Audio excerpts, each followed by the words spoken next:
नमस्कार। आज हम बात करेंगे स्वतंत्रता के अधिकार की, जो अनुच्छेद 19 से 22 तक में दिया गया है। सबसे इम्पोर्टेंट है ये, इसको बहुत ध्यान से जानना और इसको हम बहुत सरल तरीके से आपको समझा देंगे। जैसा कि हमको पता है कि अनुच्छेद 19 में स्वतंत्रता का अधिकार दिया गया है। स्वतंत्रता हमको 6 प्रकार से दी गई। इस 2002 के पहले 7 प्रकार की स्वतंत्रता दी गई थी, मतलब संपत्ति का अधिकार दिया गया था। पर 2002 के बाद संपत्ति का अधिकार हटा दिया गया है। अब इसमें केवल 6 प्रकार की ही स्वतंत्रता है हमको।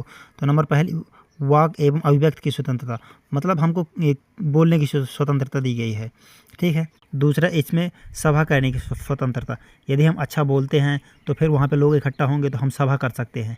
तो दूसरे नंबर में सभा करने की स्वतंत्रता है। फिर संगठन बनाने की स्वतंत्रता, जब लोग वहाँ पे इकट्ठा हो जाएंगे तो फिर हम उन लोगों को संगठन बना सकते हैं, मतलब हमको संगठन बनाने की स्वतंत्रता भी दी गई है। और नंबर 4 में चारों तरफ घूमने की स्वतंत्रता, मतलब भ्रमण करने की स्वतंत्रता हमको दी गई है। हमको कहीं घूमने जाना है, हमको उसकी स्वतंत्रता दी गई है कि हम दिल्ली, बम्बई कहीं भी घूमने जा सकते हैं। हम स्वतंत्र हैं, इसलिए कहीं घूमने जाने में हमको किसी प्रकार का रोक नहीं लगाया गया है। और फिर हम कहीं घूमने गए हैं और हमको वहाँ पे चीज़ अच्छी लगी, जैसे कि हम आगरा गए हैं, हमको वहाँ ताजमहल अच्छा लगा, तो हम यदि वहाँ पर रुकना चाहते तो हमको वहाँ निवास करने की भी स्वतंत्रता दी गई है। निवास करने एवं बसने की स्वतंत्रता, हम वहाँ पे ठहर सकते हैं, रुक सकते हैं। और हम वहाँ पे अब वहाँ पे बसे हैं, वहाँ पे अब हमको कुछ खाने के लिए चाहिए तो वहाँ पे हमको व्यवसाय करने की भी स्वतंत्रता दी गई है। मतलब हमको ये 6 प्रकार से स्वतंत्रता दी गई हैं कि पहले हमको बोलने की स्वतंत्रता, जब बोलेंगे तो फिर लोग इकट्ठा होंगे तो फिर सभा करने की स्वतंत्रता भी है। और उस सभा को हम संगठन का नाम भी दे सकते हैं, संगठन बना सकते हैं उस सभा का, तो संगठन करने की स्वतंत्रता। फिर भ्रमण करने की स्वतंत्रता, 4 से चारों तरफ घूमने की स्वतंत्रता।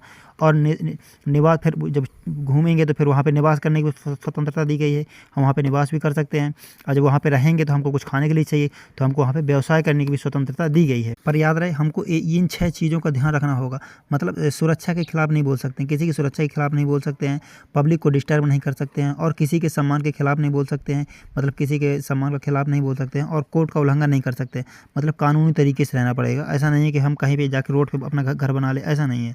नियम कानून से चलना पड़ेगा। ऐसा भी नहीं है कि हमको घूमने की स्वतंत्रता है तो हम कहीं भी जा सकते हैं, जैसे कि RPI की ऑफिस में नहीं जा सकते, जहाँ पे नोट छपते हैं वहाँ पे नहीं जा सकते हैं। मतलब कुछ ऐसी जगहों में नहीं जा सकते हैं जहाँ पे हमको बाध्य किया गया है, कानून की तरफ से रोका गया है, वहाँ पे नहीं जा सकते हैं। ऐसा करता हूँ आप लोगों को अच्छी तरीके से समझ में आ गया हो गया कि हमको स्वतंत्रता कितनी प्रकार की दी गई है, मतलब अनुच्छेद 19 में दी गई है स्वतंत्रता।